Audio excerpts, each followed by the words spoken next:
आखिर क्या कारण था कि भगवान कृष्ण ने पिया था राधा जी के पैरों का चरणामृत?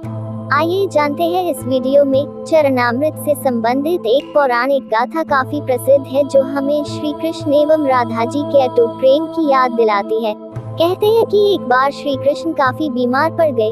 कोई दवा या जड़ी बूटी उन पर बेअसर साबित हो रही थी। तभी श्री कृष्ण ने स्वयं ही गोपियों से एक ऐसा उपाय करने को कहा जिसे सुन गोपियां दुविधा में पड़ गई। दरअसल श्री कृष्ण ने गोपियों से उन्हें चरणामृत पिलाने को कहा।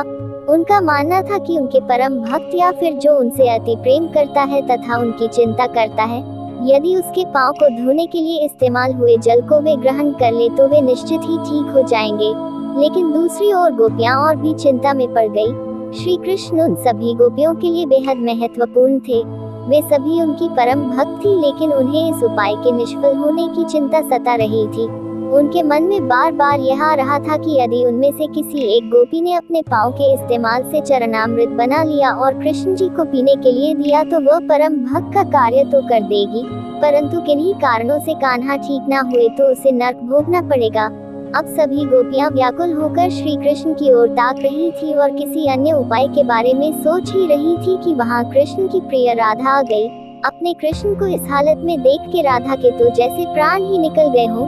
जब गोपियों ने कृष्ण द्वारा बताया गया उपाय राधा को बताया तो राधा ने एक क्षण भी व्यर्थ करना उचित न समझा और जल्द ही स्वयं के पांव धोकर चरणामृत तैयार कर श्री कृष्ण को पिलाने के लिए आगे बढ़ी। राधा जानती थी कि वे क्या कर रही हैं। जो बात अन्य गोपियों के लिए भय का कारण थी, ठीक वही भय राधा को भी मन में था, लेकिन कृष्ण को वापस स्वस्थ करने के लिए वह नरक में चले जाने को भी तैयार थी।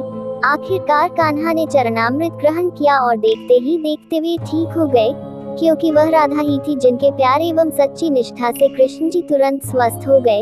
अपने कृष्ण को निरोग देखने के लिए राधा जी ने एक बार भी स्वयं के भविष्य की चिंता ना की और वही किया जो उनका धर्म था।